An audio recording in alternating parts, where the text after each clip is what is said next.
Nuclear chemistry के इस course के सबसे पहले आप लोगों ने न्यूक्लियस के रेडियस को निकालना सीखा। उसके बाद आप लोगों ने रेडियस से रिलेटेड कुछ एप्लीकेशंस देखी एंड उसके बाद आप लोगों ने अपने न्यूक्लियस को क्लासिफाई करना सीखा। फिर आप लोगों ने पढ़ा न्यूक्लियर स्टेबिलिटी को, जिसके अंदर आप लोगों ने पढ़ा बाइंडिंग एनर्जी क्या होती है, मास डिफेक्ट क्या होता है और N/P रेशो क्या होता है। फिर आप लोगों ने पढ़े कुछ मॉडल। सबसे पहले आप लोगों ने पढ़ा लिक्विड ड्रॉप मॉडल, फिर आप लोगों ने पढ़ा न्यूक्लियर शेल मॉडल और फिर आप लोगों ने एक इंट्रोडक्शन देखा था फर्मी मॉडल का। उसके बाद आप लोग पढ़ रहे थे न्यूक्लियर रिएक्शंस को। लास्ट क्लास में हम लोग देख चुके हो कि आखिर आपके पास कितने टाइप की न्यूक्लियर रिएक्शंस होती है और आपके पास बेसिक डिफरेंस क्या होता है न्यूक्लियर रिएक्शन के अंदर और केमिकल रिएक्शन के अंदर। आज हम लोग पढ़ने वाले हैं कि आखिर थ्रेशोल्ड एनर्जी क्या होती है, उसका फॉर्मूला क्या होता है, एक्सप्रेशन क्या होता है और उसके ऊपर बेस कुछ क्वेश्चंस भी करेंगे जो प्रीवियस ईयरली आपसे पूछे गए थे CSIR नेट एग्जाम के अंदर। तो स्टार्ट करते हैं इस लेक्चर को।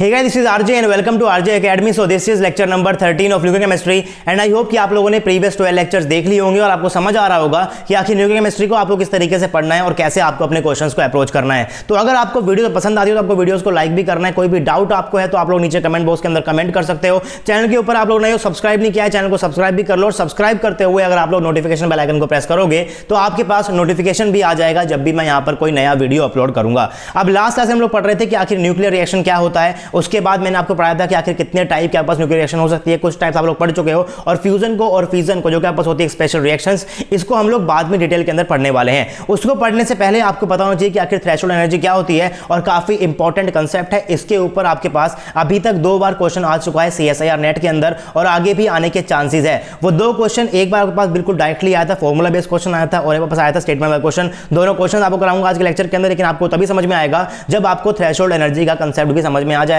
तो आई होप कि आपने प्रीवियस लेक्चर्स देखे होंगे, बट अगर आपने अभी तक प्रीवियस लेक्चर्स नहीं देखे तो प्लीज देख लो ताकि आपको आज का लेक्चर भी समझ में आ जाए। आपको ज्यादा कुछ नहीं करना है, आपको सिर्फ और सिर्फ RJ एकेडमी के YouTube चैनल के ऊपर जाना है। वहां पर जाकर आपको प्लेलिस्ट सेक्शन के अंदर एक प्लेलिस्ट देखने को मिल जाएगी न्यूक्लियर केमिस्ट्री नाम की। तो उसको आप लोग बिल्कुल स्टार्टिंग से ऑन कर लो, सब कुछ आपको समझ में आएगा। बिल्कुल बेसिक से लेकर मैंने आपको हर चीज समझाई हुई है। साथ में हम लोग क्वेश्चन को कैसे अप्रोच करते हैं उसके बारे में भी सीख रहे हैं। तो सबसे पहले मैंने यहां पर लिखा हुआ है that for the exoergic reaction concept of threshold value of energy of projectile is of no much importance but for endoergic reaction it is very much important. अब क्वेश्चन ये कि आखिर ये एक्सोअर्जिक रिएक्शन क्या होती है और एंडोअर्जिक रिएक्शन क्या होती है। तो उसकी प्रॉपर डेफिनेशन मैंने यहां पर लिखी हुई है, बट इसको आप लोग डायरेक्टली रिलेट भी कर सकते हो एंडोथर्मिक के साथ और एक्सोथर्मिक के साथ। अलग अलग टर्म्स होती है बट एक बार आप लोग रिलेट कर सकते हो समझने के लिए। बाकी प्रॉपर डेफिनेशन इसकी ये होती है that for the positive value of delta m Q becomes positive and the reaction is known as exoergic reaction. और एक्सोअर्जिक रिएक्शन के लिए आपके पास जो एक कंसेप्ट होता है थ्रेशोल्ड एनर्जी का, ये ज्यादा इंपॉर्टेंट नहीं होता, इसके ऊपर आप लोग ये नहीं पढ़ते हो। अब आपके पास ये Q वैल्यू क्या होती है तो मैं इसको इंट्रोड्यूस करा चुका हूं प्रीवियस लेक्चर्स के अंदर। मैंने आपको कहा था कि जनरली किसी भी न्यूक्लियर रिएक्शन के अंदर आपके पास यहां पर क्या होता है, कोई टारगेट न्यूक्लियाई होता है। इस टारगेट न्यूक्लियाई के ऊपर आप लोग बॉम्बार्डेशन कराते हो किसी प्रोजेक्टाइल का और जब इन दोनों के बीच में कोलिजन होगा बस क्या बन जाता है, यहां पर एक डॉटर न्यूक्लियाई बन जाएगा और साथ में बस यहां पर क्या होता है, एक इजेक्टाइल भी रिलीज हो जाता है और इसके साथ आप लोग यहां पर लगाकर चलते हो एक एनर्जी टर्म को। तो इस एनर्जी टर्म को मैं क्या बोलता हूं, Q वैल्यू बोलता हूं। ये आपको जनरली क्वेश्चन के अंदर गिवन होगी या फिर आपसे निकलवा लेगा, इसका आपको एक्सप्रेशन याद करना है। तो इसे मैं क्या बोलता हूं, Q वैल्यू बोलता हूं। तो इस Q वैल्यू से आप लोग डायरेक्टली बता सकते हो कि आपके पास एक्सोअर्जिक रिएक्शन है या फिर एंडोअर्जिक रिएक्शन है। मैंने यहां पर लिखा हुआ है that for the positive value of delta m Q becomes positive. अगर आपके पास डेल्टा m पॉजिटिव होने वाला है तो आपके पास Q क्या होता है, पॉजिटिव हो जाता है। और अगर आपका Q पॉजिटिव होता है देन भी आपके पास रिएक्शन कैसी होती है, एक्सोअर्जिक रिएक्शन होती है। लेकिन अगर आपका Q हो जाता है नेगेटिव तो आपको उसको क्या बोलने वाले हो, आप लोग उसको बोलने वाले हो एंडोअर्जिक रिएक्शन। और एंडोअर्जिक रिएक्शन के लिए आप लोग इस पर्टिकुलर इस कंसेप्ट को पढ़ते हो। अब क्वेश्चन नेक्स्ट ये है कि आप लोग सिर्फ और सिर्फ एंडोअर्जिक के लिए क्यों पढ़ते हो, आप लोग एक्सोअर्जिक के लिए इसको क्यों नहीं पढ़ते हो। तो रिएक्शन को मैं यहां पर दोबारा से लिख देता हूं। बस रिएक्शन क्या होती है, एक टारगेट न्यूक्लियाई है, प्रोजेक्टाइल इसके ऊपर आने वाला है, डॉटर न्यूक्लियाई पास बन जाएगा, इजेक्टाइल बाहर निकल जाएगा और साथ में पास आने पर आने वाली है Q टर्म। तो अगर आपके पास ये Q टर्म होने वाली है पॉजिटिव, मान लो पास यहां पर क्या है, Q आपके पास यहां पर क्या होने वाली है, पॉजिटिव होने वाली है। अब आपको पता है कि किसी भी केमिकल रिएक्शन को लिखते वक्त आप उसे इस तरीके से रिप्रेजेंट करते हो कि अगर आप लोग उसको एरो के एक साइड से दूसरी साइड में लेकर जाओगे तो आपको यहां पर साइन को चेंज करना पड़ता है। यानी कि अगर आपको इस इजेक्टाइल को दिखाना है, इस वाले साइड आप लोग यहां पर क्या दिखाने वाले हो, -E करके दिखाओगे। सेम उस तरीके से अगर आप इस Q वैल्यू को दिखाना चाहते हो रिएक्टेंट की साइड में यहां पर क्या दिखाने वाले हो, -Q कर दिखाना चाहोगे। तो आपके पास बेसिकली यहां पर क्या बन जाएगा, पास यहां पर कुछ नहीं बनेगा, बस जो यहां पर Q वैल्यू लिखी हुई है मैं इसको यहां पर क्या दिखाने वाला हूं, मैं उसको यहां पर रिएक्टेंट साइड के अंदर दिखाने वाला हूं। और आपकी डेफिनेशन आपको यहां पर बता रही है दैट अगर आपके पास Q पॉजिटिव होता है वापस से क्या हो जाती है, एक्सोअर्जिक रिएक्शन हो जाती है। यानी कि एक्सोअर्जिक अर्जिक रिएक्शन के अंदर आप लोग जहां पर इस Q को लिख रहे थे, ये आपके पास क्या होता है, एक पॉजिटिव नंबर होता है। और जब एक पॉजिटिव नंबर को आप लोग यहां से उठाकर यहां पर लेकर आओगे तो आपके पास यहां पर क्या हो जाएगा, एक नेगेटिव नंबर हो जाएगा। और ये नेगेटिव नंबर आपको यहां पर रिप्रेजेंट कर रहा है कि इस रिएक्शन को प्रोसीड कराने के लिए आपके जो रिएक्टेंट है इसके अंदर आपको कोई भी एडिशनल एनर्जी को ऐड नहीं करना है। आप लोग अभी तक एक सिंपल केमिकल रिएक्शन के लिए क्या बोलते हुए आ रहे थे, अगर आपके पास यहां पर कोई रिएक्टेंट होता है R1, आपके पास यहां पर क्या होता है R2, आप लोग यहां पर क्या करते हो, हीट करते हो। मान लो आप यहां पर क्या कर रहे हो, एनर्जी को आप लोग यहां पर ऐड कर रहे हो, फिर आप लोग यहां पर क्या बोलते हो, आपके पास क्या बन जाएगा, प्रोडक्ट की फॉर्मेशन हो जाएगी। तो अगर आपको ये रिएक्शन करानी है तो आपको यहां पर इतनी जो एनर्जी होती है क्या करनी पड़ती है, प्रोवाइड करनी पड़ती है। आप लोग यहां पर कह सकते हो प्लस का 10 जूल लिख सकते हो, आप क्या लिख सकते हो, प्लस 10 जूल लिख सकते हो, क्या लिखते हो यहां पर डेल्टा एच आपके पास इस रिएक्शन का क्या है, ये आप लोग बात करते हो सिंपल केमिकल रिएक्शन के अंदर। लेकिन अगर मैं आपको बोल रहा हूं कि आपके पास जो R1 R2 रिएक्ट हो रहे हैं, इनको रिएक्ट कराने के लिए आपको यहां पर कोई एनर्जी की जरूरत नहीं पड़ने वाली है। आपको ना तो 10 जूल देनी है, ना आपको देनी है 100 जूल, आपको यहां पर कुछ भी नहीं देनी है। बल्कि मैं यहां पर लिख रहा हूं माइनस का 10 जूल, दैट मींस आपके पास इस रिएक्शन के अंदर एनर्जी बाहर की तरफ रिलीज ही होगी, आपको यहां पर जरूरत है ही नहीं। तो अब आप लोग थ्रेशोल्ड एनर्जी को बिल्कुल एक्टिवेशन एनर्जी की तरह लेकर चलो कि कितनी एनर्जी की आपको रिक्वायर्ड होती है कि आपकी रिएक्शन हो जाए। अब अगर यहां पर लिखा होता है प्लस का 10 तो आप लोग क्या समझोगे कि आपको यहां पर प्लस 10 जूल एनर्जी देनी पड़ेगी तब रिएक्शन होगी। लेकिन अगर लिखा होता है माइनस का 10 जूल, दैट मींस ये रिएक्शन अपने आप हो जाएगी और 10 जूल जो है बाहर की तरफ निकल जाएगी।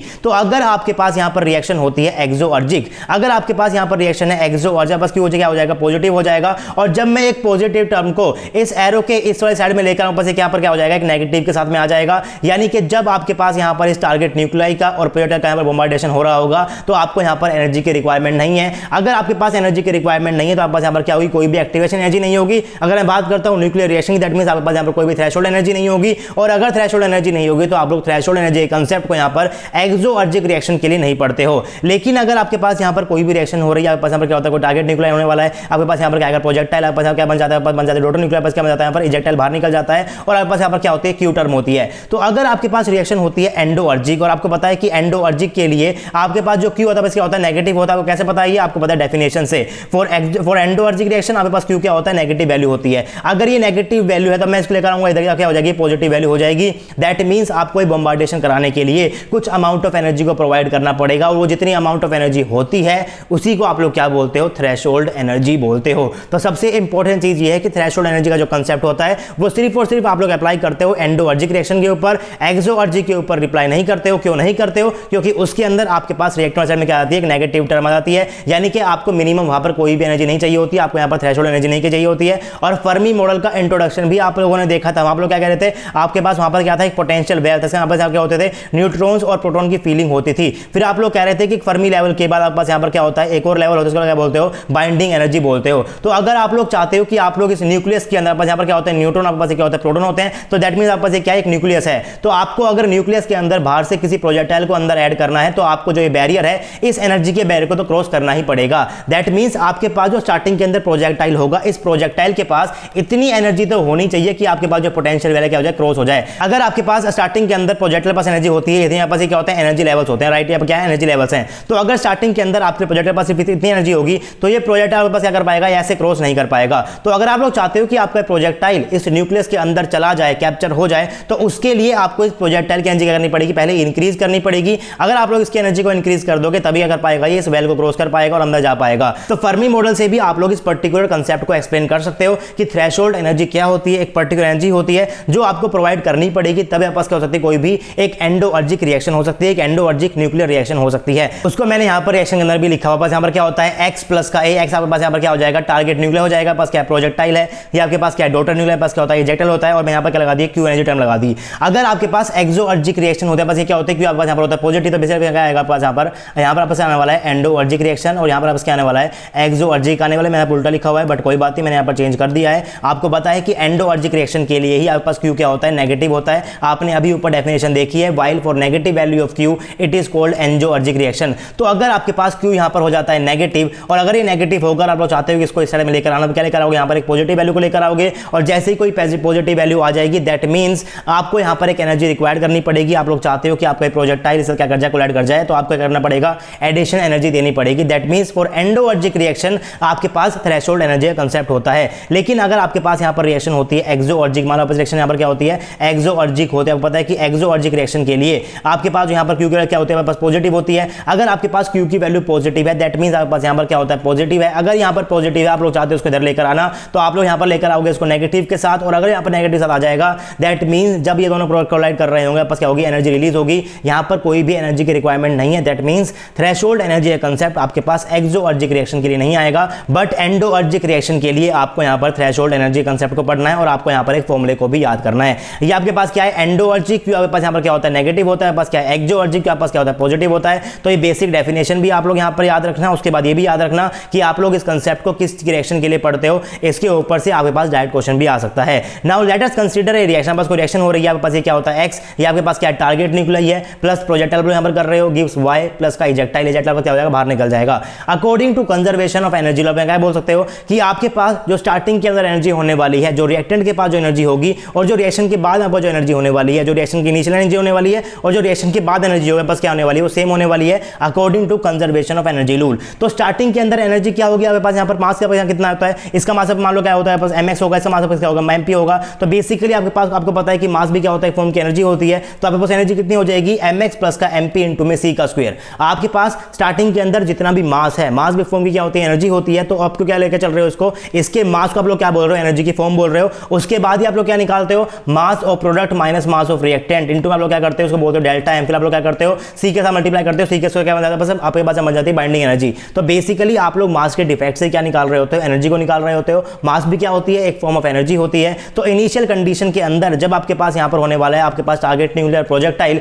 तो इनके कुछ मासेज होंगे जो कि एक फॉर्म ऑफ एनर्जी होती है। मैंने यहां पर क्या लिख दिया, mx प्लस का mp इंटू में c का स्क्वायर। उसके बाद आप लोग कह रहे थे कि आपका जो टारगेट न्यूक्लियर है वो रेस्ट मोड पे है, तो उसके पास कोई भी काइनेटिक एनर्जी नहीं है, लेकिन आपका प्रोजेक्टाइल है वो मूव करता हुआ आ रहा है, बहुत तेज मूव करता हुआ आ रहा है। तो उसके पास क्या होने वाली, कोई एनर्जी होने वाली, कोई ना कोई काइनेटिक एनर्जी होगी। मैंने यहां पर शो कर दिया है EP से। उसके बाद आपके पास वहां बनने वाला है डॉटर न्यूक्लियर, पास क्या होगा, वाई हो जाएगा। तो इसकी कोई ना कोई एनर्जी होने वाली, इसी एनर्जी क्या हो जाएगी आपके पास यहाँ पर टोटल my प्लस का me। आपके पास जो इजेक्टाइल बन रहा होगा इसका मास क्या हो गया, me हो गया, इसका मास क्या हो गया, my हो गया। तो पहले तो मैंने अपने मास को एनर्जी की फॉर्म दे दी है my प्लस का me इंटू में c स्क्वायर। उसके बाद आपके पास जो यहाँ पर y न्यूक्लियस बना है इसके पास कुछ ना कुछ एनर्जी आ जाएगी, उसको मैं क्या बोलने वाला हूँ EY। और फिर आपके पास जो इजेक्टाइल है इसके पास भी कुछ काइनेटिक एनर्जी होगी, चाहे वो कम हो या ज्यादा हो, लेकिन इसके पास जो एनर्जी होगी क्या हो जाएगी, वो आपके पास EE हो जाएगी। तो आपके पास यहाँ पर क्या आ जाएगा, my प्लस me इंटू में c का स्क्वायर प्लस का EY प्लस का EE। यहाँ क्या आ जाएगा, mx प्लस का mp इंटू में c का स्क्वायर प्लस का EP। आपके पास यहाँ पर EX नहीं आएगा, क्योंकि मैं मानकर चल रहा हूँ कि आपके पास स्टार्टिंग के अंदर टारगेट न्यूक्लियर क्या है,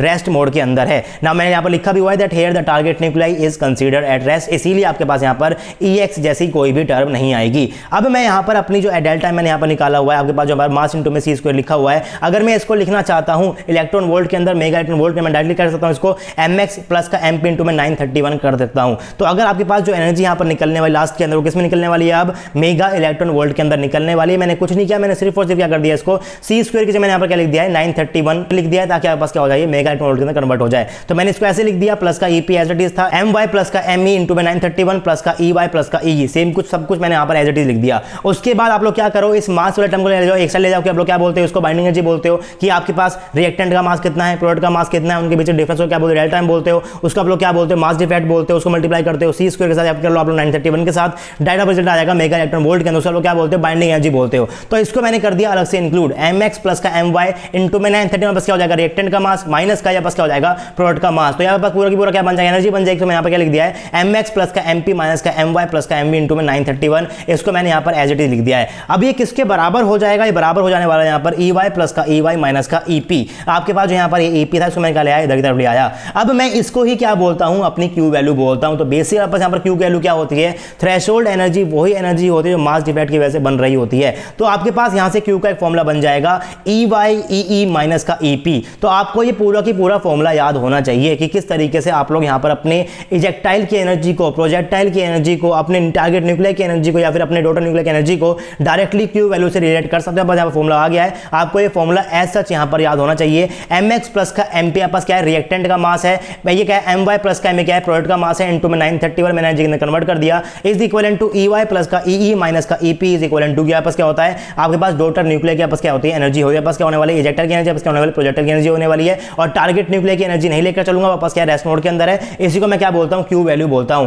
now threshold energy can be compared with the activation energy. मैं आपको समझा चुका हूं कि थ्रेशोल्ड एनर्जी को आप लोग यहां पर एज ए एक्टिवेशन एनर्जी भी समझ सकते हो, activation energy of chemical reaction for both endoergic and exoergic process, this term is dependent on Q। आपके पास जो थ्रेशोल्ड एनर्जी होती है Q वैल्यू के ऊपर डिपेंड करती है फॉर बोथ एंडोअर्जिक के लिए भी और एक्सोअर्जिक के लिए भी, लेकिन आप लोग इसके अंदर एक्सोलॉजिक के लिए इस कंसेप्ट को ज्यादा नहीं पढ़ते हो। अब नेक्स्ट मैंने यहां पर लिखा हुआ है that total energy of the incident particle EP is not available for effective nuclear chemical reaction, but उसका कुछ हिस्सा जो है वो आपके क्यू के अंदर इंक्लूड कर रहा होगा। अब इसका मतलब क्या है, मान लो स्टार्टिंग में क्या होने वाला है, आपके पास न्यूक्लियर टारगेट न्यूक्लियाई प्लस का प्रोजेक्टाइल यहां पर लेकर आओगे तो आपके पास स्टार्टिंग के अंदर क्या होगा, आपके पास होने वाला रेस्ट मोड के अंदर पास क्या होगी, इसके बाद कुछ ना कुछ काइनेटिक एनर्जी होगी। तो जब ये प्रोजेक्टाइल इसके ऊपर टकरा रहा होगा, आपके पास यहां पर कोई रिएक्शन आगे हो रही होगी, तो इस रिएक्शन के अंदर आपके पास जो डेल टाइम होगा वो आपके पास क्या होने वाला है, डायरेक्टली डेटा बस किससे होगा, वो दूसरा रिलेटेड होने वाला है। आप लोग फॉर्मुला भी देख चुके हो, फॉर्मुला आपके पास यहां पर यही निकल कर आया था, mx प्लस का mp माइनस का my प्लस me पास क्या डेल टाइम है, डेल टाइम को मैंने क्या कर दिया 931 से मल्टीप्लाई कर दिया, इक्वल टू आपके पास क्या हो गया, वो ey प्लस का ee माइनस का ep से आप लोग क्या बोलते हो, q बोलते हो।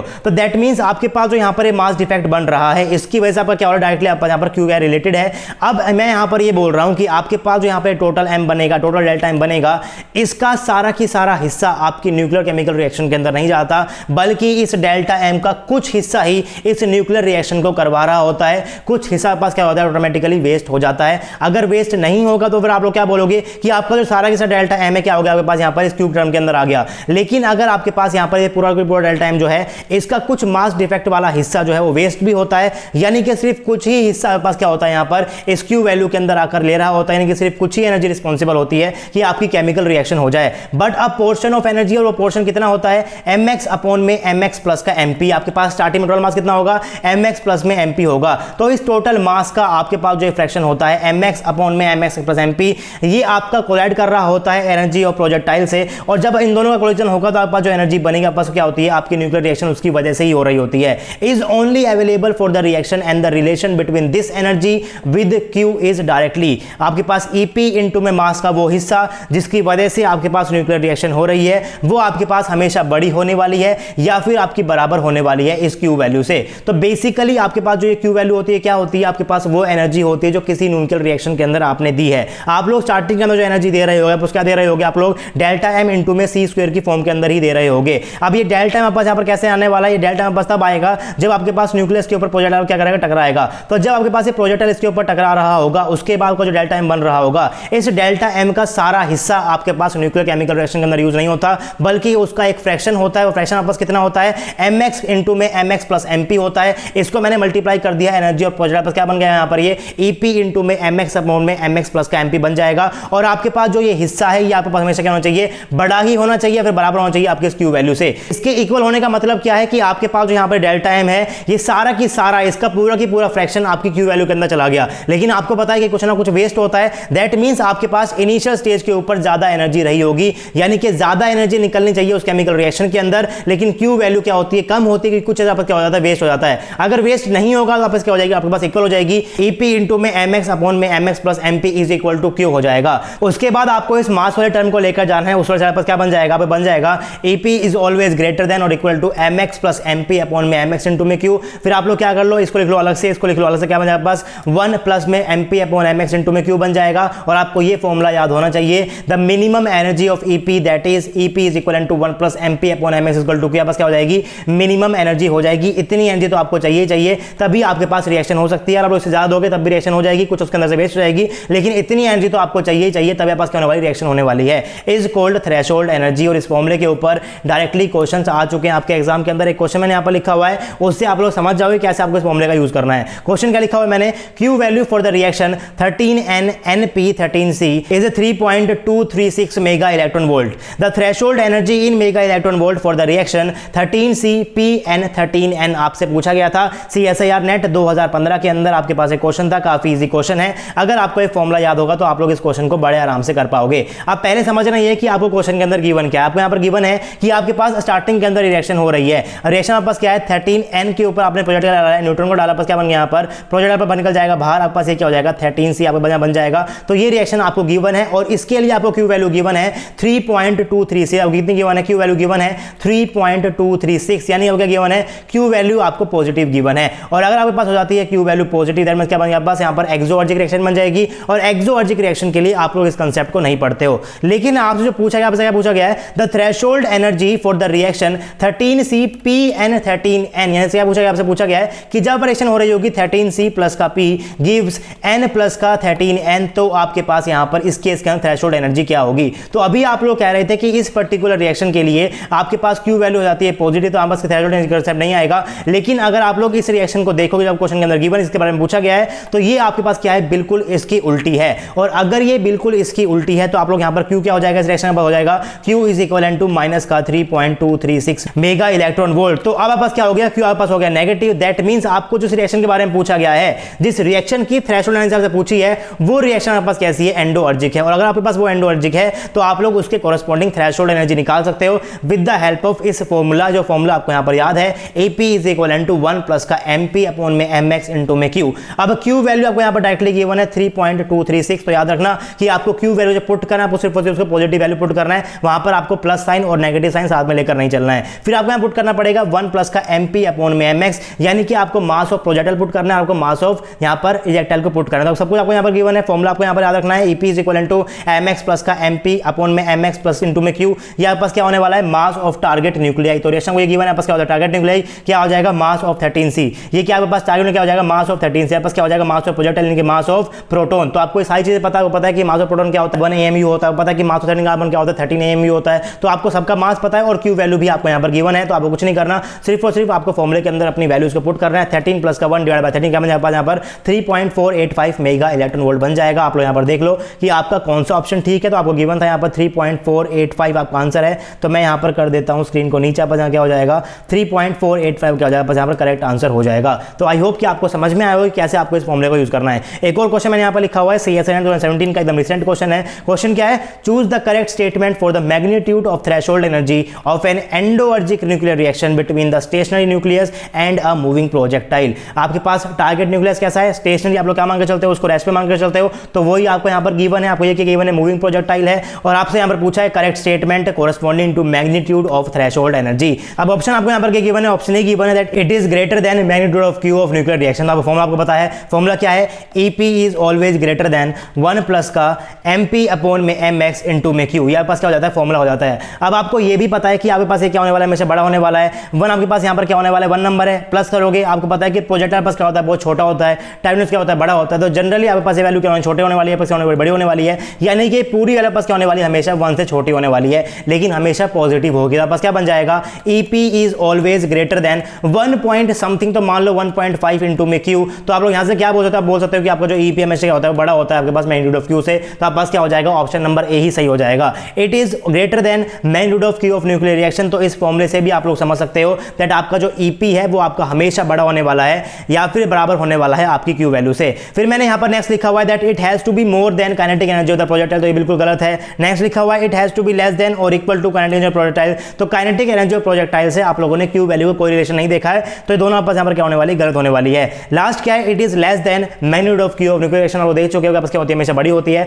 दैट मींस आपके पास ये भी गलत हो जाएगा, पास क्या हो जाएगा, ऑप्शन नंबर ए ही सही हो जाएगा। तो आई होप कि ये क्वेश्चन कैसे करना है, किस तरीके से अप्रोच करना है, आपको समझ में आया होगा। और आपको एक फॉर्मूला यहां से हर वक्त याद होना चाहिए that EP is always greater than और इक्वल टू MX प्लस का MP अपॉन में MX इक्वल टू Q। इस फॉर्म में याद कर सकते हो, EP is always greater than 1 plus का MP अपॉन में MX इंटू में Q। इन दोनों में से आप लोग किसी फॉर्म को याद कर सकते हो। इसके ऊपर से क्वेश्चंस आ चुके हैं और आने वाले क्लासेस के अंदर आ भी सकते हैं। तो प्लीज आप लोग इन फॉर्मूले को डेफिनेटली याद कर चलना। अब नेक्स्ट आपको पढ़ना है न्यूक्लियर क्रॉस सेक्शन। ये बहुत इंपॉर्टेंट है, काफी इंपॉर्टेंट, इसके ऊपर से भी क्वेश्चंस आते हैं। यहां पर आप लोग कुछ फॉर्मूले याद करने पड़ेंगे। तो मैंने यहां पर क्या लिखा सबसे पहले, nuclear cross section gives the measurement of effective area around a target nucleus available for a projectile in a particular type of reaction. आपके पास यहां पर कोई न्यूक्लियस होता है, इस न्यूक्लियस को क्या कराने वाले हो, आप लोग बम्बार्ड कराने वाले हो प्रोजेक्टाइल को। तो बेसिकली आपका जो प्रोजेक्टाइल है इस न्यूक्लियस से टकराएगा, तो आपके पास यहां पर कितना एरिया अवेलेबल है कि आपका प्रोजेक्टाइल टकरा सके। इस टर्म को आप लोग पहले भी पढ़ चुके हो, न्यूक्लियर क्रॉस सेक्शन को स्टार्टिंग अंदर पढ़ चुके हो। आपस क्या होता है, वो एक्टिव एरिया होता है जिसके ऊपर आपके पास रिएक्शंस हो सकती है। तो इसको आपको इस तरीके से समझना है। This concept was introduced in alpha particle phenomena of Rutherford. I hope कि आप लोगों ने एक्सपेरिमेंट देखा हो रदरफोर्ड का, उसने बात की थी अल्फा स्कैटरिंग की। तो ये सारा फिनोमेना भी वहीं से लिया गया है। Let us take a slab of target material having a area A and thickness. आप लोगों ने क्या किया, जो भी आपके पास कोई टारगेट न्यूक्लियस है, आपने उस मटेरियल का ले लिया, स्लैब ले लिया, आपके पास का एरिया क्या है, ए है, और थिकनेस यहाँ पर क्या होने वाली, टी। आपके पास क्या है, इतनी थिकनेस है। अब थिकनेस भी है और आपके पास इसका एरिया, जिसकी हेल्प से आप लोग क्या निकाल पाओगे, इस स्लैब का वॉल्यूम भी निकाल पाओगे। क्या हो जाएगा, वो एरिया इंटू में थिकनेस हो जाता है। So if there is n nuclei per unit volume the number of nuclei in the sample will be. अगर मैं कह रहा हूं कि आपके पास जो ये स्लैब है, इसके 1 यूनिट वॉल्यूम के अंदर आपके पास क्या है, n न्यूक्लियाई है। तो इस पूरे स्लैब के अंदर क्या हो जाएंगे, इस पूरे स्लैब का वॉल्यूम इंटू में कि आपके पास यूनिट वॉल्यूम में कितने आपके पास न्यूक्लियाई हैं। तो आप लोग कह रहे हो कि आपके पास पर यूनिट वॉल्यूम आपस क्या होने वाले हैं, एन न्यूक्लियाई होने वाले हैं, और आपके पास का वॉल्यूम क्या होने वाला है, ए इंटू में टी होने वाला है। तो आप लोग क्या बोल रहे हो, number of nuclei in the sample will be n into में टी इंटू में ए, आपके पास क्या हो जाएगा, वॉल्यूम हो जाएगा। आपको पता है कि एक वॉल्यूम के अंदर यूनिट वॉल्यूम में क्या टोटल आपके पास एन एलिमेंट है, आपके पास एन न्यूक्लियाई क्या हो जाएगा, इंटू में एन इंटू में टी इंटू में ए हो जाएगा। नंबर ऑफ न्यूक्लियस आपके पास पर यूनिट वॉल्यूम में कितने हैं, और आपके पास जो स्लैब का वॉल्यूम है आपने क्या कर दिया, उसको मल्टीप्लाई कर दिया। फॉर्मूला क्या बन जाएगा, एन इंटू में टी इंटू में ए अपॉन में पर यूनिट वॉल्यूम क्या हो जाएगा, number of nuclei is equal to n into में टी इंटू में ए। ये आपके पास क्या हो जाता है, वॉल्यूम पास हो जाता है 1, यानी क्या हो जाता है, यूनिट वॉल्यूम हो जाता है। इस फॉर्मूले को आप लोग पहले भी पढ़ चुके हो, कहां पढ़ चुके हो, केमिकल काइनेटिक्स के अंदर पढ़ चुके हैं। मैंने आपको क्या पढ़ाया था वहां पर, कोलिजन थ्योरी ऑफ स्टेट पढ़ाया, तो आपको पढ़ना है, बहुत इंपॉर्टेंट चैप्टर है, यहां से बहुत नंबर क्वेश्चंस आते हैं आपके एग्जाम के अंदर। तो केमिकल काइनेटिक्स को आपको बार बार पढ़ना है। न्यूक्लियर केमिस्ट्री से गारंटी नहीं है क्वेश्चन आएगा, कभी नहीं आएगा, बहुत कम क्वेश्चन आते हैं, लेकिन केमिकल काइनेटिक्स से आपके पास लगभग 12 से लेकर 14 मार्क्स से क्वेश्चन आने वाले एग्जाम के अंदर। तो आपको इस टॉपिक को बहुत डिटेल के अंदर पढ़ना है, बार बार इसको रिवाइज करना है। जो मेजर टॉपिक्स हैं उनको आपको बार बार रिवाइज करना है, जैसे कि क्वांटम केमिस्ट्री हो गया, क्वांटम केमिस्ट्री की आपको 4 यूनिट है, वो बार बार रिवाइज करनी है। फिर आपको थर्मोडायनामिक्स को बार बार रिवाइज करना है, स्टैटिस्टिकल थर्मोडायनामिक्स को रिवाइज करना है, मॉलिक्यूलर स्पेक्ट्रोस्कोपी को रिवाइज करना है। ये बड़ी यूनिट्स हैं, यहाँ से क्वेश्चन आते ही आते हैं, तो उनको आप लोग पहले रिवाइज करो। न्यूक्लियर केमिस्ट्री के ऊपर से क्वेश्चन आएगा नहीं आएगा फर्क नहीं पड़ता, लेकिन एक बार क्या करो, आप लोग एक बार पूरा न्यूक्लियर केमिस्ट्री को पूरा पढ़ लो, 2 बार पढ़ लो, बस बहुत है, इसके ऊपर ज्यादा टाइम मत वेस्ट करना। आपको टाइम ज्यादा लगाना है मेजर टॉपिक्स के ऊपर। तो आपके पास यहाँ पर फॉर्मूला बन जाएगा, number of nuclei is equal to n t A, जो आपके पास वॉल्यूम क्या हो जाएगा, यूनिट वॉल्यूम हो जाएगा। कोलिजन थ्योरी ऑफ स्टेट के अंदर भी आप लोग वहां पर यही बात कर रहे थे कि आपके पास जब मॉलिक्यूल टकराएंगे तो उनको कितना एरिया होता है, उनके बीच में कितना इफेक्टिव एरिया वहां पर मिलने वाला है। हम लोग चलते हैं यहाँ पर आगे और कंसीडर करते हैं that consider the reaction cross section area of target nuclei to be sigma I, considering the reaction cross section area of target nuclei to be sigma I. आपके पास जो effective nuclear cross section area है किसी भी nucleus का, क्या हो जाएगा, सिग्मा आई हो जाएगा। We get the probability of incident projectile to interact with the target nuclei as. अब आपके पास जो इंसिडेंट प्रोजेक्टाइल आ रहा है और आपके पास जो यहाँ पर टारगेट न्यूक्लियाई है, अब इस टारगेट न्यूक्लियाई के अंदर पास कुछ इफेक्टिव एरिया होगा, तो हम निकाल रहे हैं कि आपके पास क्या प्रोबेबिलिटी है कि आपको जो प्रोजेक्टाइल है वो डायरेक्टली आकर इस इफेक्टिव एरिया के ऊपर ही आकर टकराएगा। तो प्रोबेबिलिटी क्या हो जाएगी, average cross section area of nuclei divided by total area of nuclei. उस पर्टिकुलर एरिया के ऊपर टकराने की प्रोबेबिलिटी कैसे निकालते हो आप लोग, कि आपके पास वो पर्टिकुलर इवेंट कितने हैं डिवाइडेड बाय टोटल इवेंट। तो क्या हो जाएगा, average cross section area of nuclei, आपके पास जितने भी न्यूक्लियाई है उसका average effective cross section area कितना है डिवाइडेड बाय टोटल एरिया। तो एवरेज इफेक्टिव कितना हो जाएगा, आपको पता है कि ए का कितना है, सिग्मा आई है, और टोटल न्यूक्लियस कितना आपके पास यहाँ पर है, एन इंटू में टी इंटू में ए। इसका आप लोग निकाल चुके हो, आपको पता है कि एक न्यूक्लियस का इफेक्टिव एरिया कितना है, सिग्मा आई है। तो आपके पास टोटल न्यूक्लियस है इतने, एन इंटू टी इंटू में ए, आपके पास क्या हो जाएगा, एन इंटू में टी इंटू में इंटू में सिग्मा आई। आपके पास नीचे आपके पास यहाँ पर क्या होने वाला है, टोटल एरिया ऑफ न्यूक्लियस, मैं यहाँ पर क्या लगा दूंगा, ए लगा दूंगा। आपके ए से क्या कट जाएगा, ए कट जाएगा। फॉर्मूला क्या बन जाएगा, एन इंटू में टी इंटू में सिग्मा आई बन जाएगा। ये फॉर्मूला आपको याद होना चाहिए, इसके ऊपर से क्वेश्चन आ चुके हैं। इसको मैं क्या बोलने वाला हूँ, इक्वेशन नंबर 1 बोलने वाला हूँ। Now in the form of number probability में बी रिटन एज। आप जो यहाँ पर प्रोबेबिलिटी निकाल रहे हो, आपने यहाँ पर कैसे निकाली प्रोबेबिलिटी, कि आपके पास यहाँ पर एरिया कितना है, आपके पास टोटल एरिया कितना है और इफेक्टिव एरिया कितना है, उसकी टर्म से आपने यहाँ क्या निकाल ली, प्रोबेबिलिटी को निकाल लिया है। बट हम लोग क्या करने वाले हैं, हम लोग नंबर के बेसिस के ऊपर प्रोबेबिलिटी निकालेंगे। जैसे कि number of interacting projectile particle divide by total number of projectile incident on the scale. अब आपके पास यहाँ पर ये न्यूक्लियस है, इस न्यूक्लियस के ऊपर आप लोग क्या कर रहे हो, प्रोजेक्टाइल वॉमिटेशन कर रहे हो। तो आपका जब ये प्रोजेक्टाइल टकराएगा इफेक्टिव न्यूक्लियर एरिया के ऊपर ही, तभी आपके पास रिएक्शन होने वाली है, ये आप लोग कह रहे हो। तो आपने इस एरिया के बेस के ऊपर निकाल लिया probability. Probability is equal to effective nuclear area of 1 nuclei into में total number of nuclei divided by total area. आप लोगों ने क्या निकाले, प्रोबेबिलिटी निकाल ली। अब आप लोग निकालने वाले हो probability in terms of number of projectile. आपके पास पहला प्रोजेक्टाइल मान लो आया, वो इफेक्टिव एरिया के ऊपर नहीं टकराया, फिर आपके पास दूसरा आएगा, वो टकरा गया, वो रिएक्शन दे देगा, फिर तीसरा आया, वो टकरा गया, रिएक्शन दे देगा, चौथा है टकराया नहीं। तो अब आप लोग नंबर ऑफ प्रोजेक्टाइल के हिसाब से क्या निकाल रहे हो, प्रोबेबिलिटी निकाल रहे हो। क्या हो जाएगा, वो number of interacting projectile particle. अब नंबर ऑफ इंटरैक्टिंग पार्टिकल क्या हो जाएगा, वो प्रोजेक्टाइल जो इफेक्टिव एरिया के पास जाकर इंटरैक्ट कर रहा है और रिएक्शन को दे रहा है, divided by total number of projectile incident on the slab, कि आप टोटल कितने नंबर ऑफ प्रोजेक्टाइल फेंक रहे हैं। फॉर्मूला क्या हो जाएगा इसका, P is equal to n upon में n नोट। यहाँ पास क्या हो जाएगा, टोटल नंबर ऑफ प्रोजेक्टाइल, आपने कितने प्रोजेक्टाइल फेंके हैं, यहाँ पास क्या है n, यहाँ पास क्या होता है नंबर ऑफ इंटरैक्टिंग प्रोजेक्टाइल, कि आपके पास उस इफेक्टिव एरिया के ऊपर जाकर कितने प्रोजेक्टाइल इंटरैक्ट कर रहे हैं। तो on comparing 1 and 2 we get, आप क्या हो जाएगा, n by n nought is equal to n into में t इंटू में सिग्मा आई।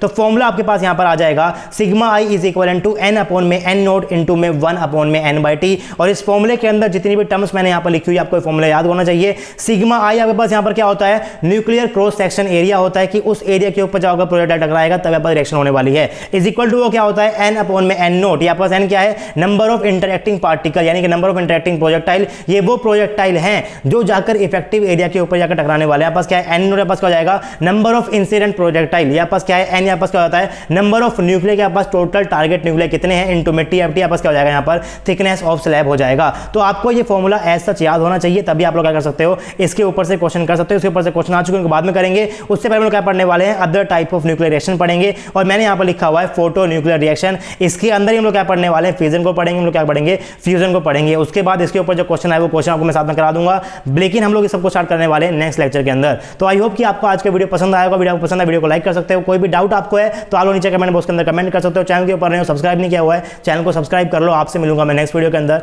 तब तक के लिए पढ़ते रहिए, पढ़ाते रहिए, खुश रहिए। Thank you very much.